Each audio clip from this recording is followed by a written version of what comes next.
you so very much. Roger Wicker, he's on the TV, he's on all of the other portals that are possible. Good morning, sir. How are you? Well, you're not in Washington. Good morning. Good morning. I hope you can hear me.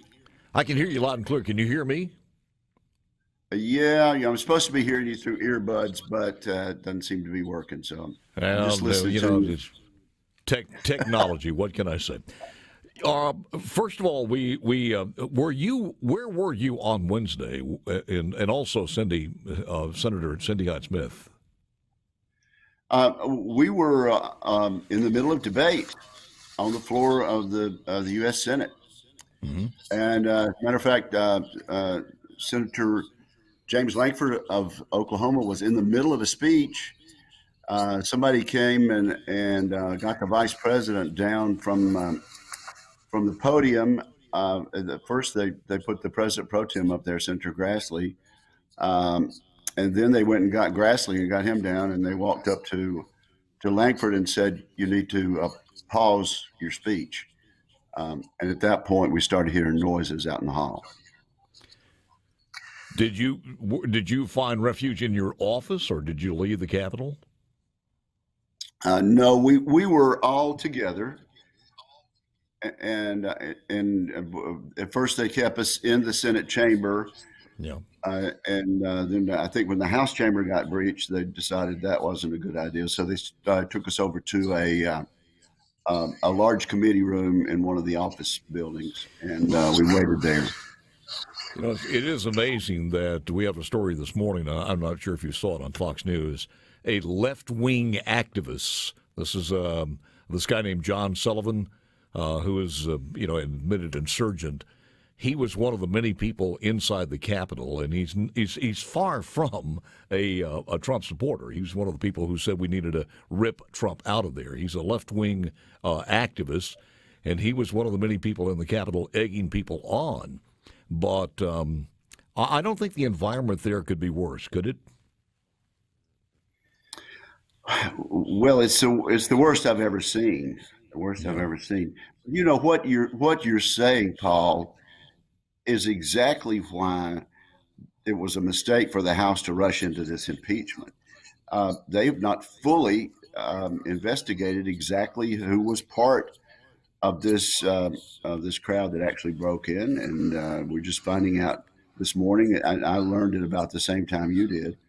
That it clearly, at least that person and several others were not exhorted to come in by the President of the United States. There was a totally other reason. So it's a whole other consideration for not rushing into some new impeachment trial. And I'm just so sorry that the Speaker has decided to go through with this. I think it's going to further divide the country. What's going to happen after the inauguration and I think you guys come back the day before, which will be, is it next Tuesday? Right. We are adjourned by unanimous consent until the 19th of January. This is something that Schumer and Majority Leader Mitch McConnell agreed on. And we'll go back in, and I'm sure the main order of the day will be to explain to us security considerations and where we're supposed to be, and we're going to inaugurate a new president of the United States. The last thing we ought to be doing during all this is a trial to decide if the person who leaves office at noon on the 20th should be removed from office. It just doesn't make sense to me. But you are pretty confident that they're going to go through with it. Based on what I'm being told, actually, this was a time, I think, for Joe Biden to rise to the occasion, much as Gerald Ford did when he became president of the United States. To me, it would have been a unifying gesture and probably helped his program if he had said, we need to put all this behind us. It's time to heal. I'm asking the House not to take this up, and I'd rather get on with confirmation of my cabinet and enactment of my program. But it doesn't help. I know that nobody thought about, but he rejected it. All right. It doesn't help that Mitch McConnell has added a little bit of fuel to that flame by saying he wouldn't mind or he has no objections to them continuing this procedure. Well, a lot of this has come from a New York Times story that doesn't quote him. They're quoting sources. About all I know, and I have not talked to Mitch McConnell in over a week, I think basically what he said is, I'm going to listen to the evidence. I'm not running the floor anymore. But according to the law, if they send us impeachment articles, that's the only business the Senate can take up on the floor. There's no provision for taking a half day to do the people's business and a half day to do an impeachment trial. If it's just so unnecessary and such a punitive thing to me. Here's where I think the Mitt Romneys and maybe Mitch McConnell's, and I'm not sure, are looking at the future of the Republican Party.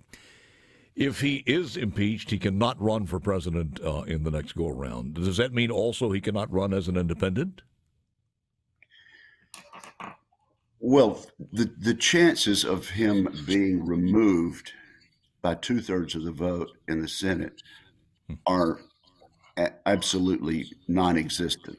It would take a removal by the Senate for him to be ineligible for office in the future. I got you. So that's just not going to happen. And frankly, say he never runs again. Donald Jr. could run. I think people that think this is going to result in nobody named Trump ever running for office again are mistaken. I don't want to harp on this, but this is a time we ought to be lowering the temperature. I agree with you. Is it one of the reasons that you voted to certify? Well, I voted to certify because I viewed it as being true to my oath of office. Mm-hmm. The states certify the votes, send it to the Congress, and the Congress in joint session counts the votes on that particular date, on the 6th of January, according to the Constitution. And I would have, in my view, I would have been violating my oath of office. Let me ask you this, because at that point, one of the problems we have, and I feel less certain now that we'll get to it in the Biden administration, but is the big tech and media censorship of voices out there. And I guess when it starts rolling over on liberals, they'll begin to take a more awareness of this. But is there any possibility a bill could make it through the House and Senate in the next go-around? Well, the bill that I introduced and Lindsey Graham co-sponsored had the best chance. And basically, it left the Section 230 in place because for small startups, for something that might someday be able to get big enough to compete with Twitter and Facebook, you need those protections. So my bill amended Section 230 and allowed them to take down content that called for violence or called for self-harm or breaking the law, but took out this catch-all provision that said they can take down anything they feel is otherwise objectionable. That gave big tech a totally free hand in taking anything down. Lindsey and I wanted to bring that up. He couldn't get the votes in the Judiciary Committee to get it out, and so then the president started asking for the entire act to be suspended. We didn't have the votes for that. Are you have to go? You got a time for another segment, or? Sure. I've got time. Yeah. Okay, good. Because I want to ask you about a couple of other things. Hold on, we got a break coming up, and back more with Roger Wicker in just a moment. All right, we do have him on the phone because we froze up on the TV. Thank you, sir. I appreciate you resuming the conversation. Well, I'm glad to. I do want to say something more about this action by big tech. Off. There we go. Thank you. Yeah, I just wanted to point out that big tech is playing with fire here.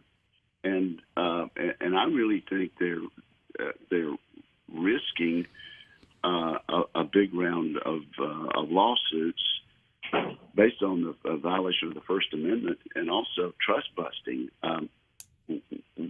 When a dictator takes over in a small country, he takes over the reins of communication, and that is indeed the most powerful thing that citizens have, is the ability to communicate back and forth with each other. So what Twitter and Facebook and Google and Amazon have done in this case is absolutely outrageous, and I think the courts are going to strike it down. But they need to think long and hard about what they're doing, because the shoe will be on the other foot someday, and we need to be aggressive both in the courts and in the Congress on this issue. You know, you read history as I do, and you see sometimes when there's a political coup against the Saddam Husseins of the world, you see the purge that happens after this. But we have free media, but it could not be as free as it could not be free and as aligned with one political party without almost having in socialist countries. I guess what I'm trying to say is, in a socialist country, you probably could not have any better cooperation between the media and the ruling party than you have in the country that we're the way we are now. It's amazing. They mimic everything to the point of where you actually take a startup like Parler and you're able to molest the antitrust laws. You would think it's a no-brainer all the way to the Supreme Court, would you not, Senator? Right, and that's why our people in Europe who've seen dictators before are denouncing this. Even the socialist president of Mexico is denouncing what has happened. This is a serious challenge to our First Amendment rights, and they need to realize it. Absolutely, it cannot be allowed to stand. And Parler has millions of users, but in order for them to get the message from one place to the other, they have to use these internet service providers like Google and Amazon and Apple, rather, and they're just they're not able to do that. So they have effectively shut down a business that millions of Americans have come to depend on. Usually they just buy them out. This one they had to shut it down. As you heard in the past 24 hours, the Google deal for Fitbit was okayed. So again, Fitbit got $2.1 billion, so I'm sure they're happy about it. But and also we found out that the largest single landowner in this country is Bill Gates, with hundreds of thousands of acres buying up land, a lot of it in Louisiana. So what the heck is going on with that? I don't know. But somewhere down the line, we got to have some checks on this. In the state of Washington, about this Parler thing, and I hope the judge acts quickly and it's taken on up to the circuit courts and the Supreme Court, because this really is chilling, and it ought to concern civil libertarians. As a matter of fact, the ACLU. ACLU is as concerned about it as Fox News is. So it's got to be stopped, and I hope it will be. I saw that, and the old line about politics made strange bedfellows. The ACLU intervening on it, or at least just talking about it. Let me ask you this. Looking at damage control for the state of Mississippi, with you out now, I would guess as chair of Commerce, what does that do to us?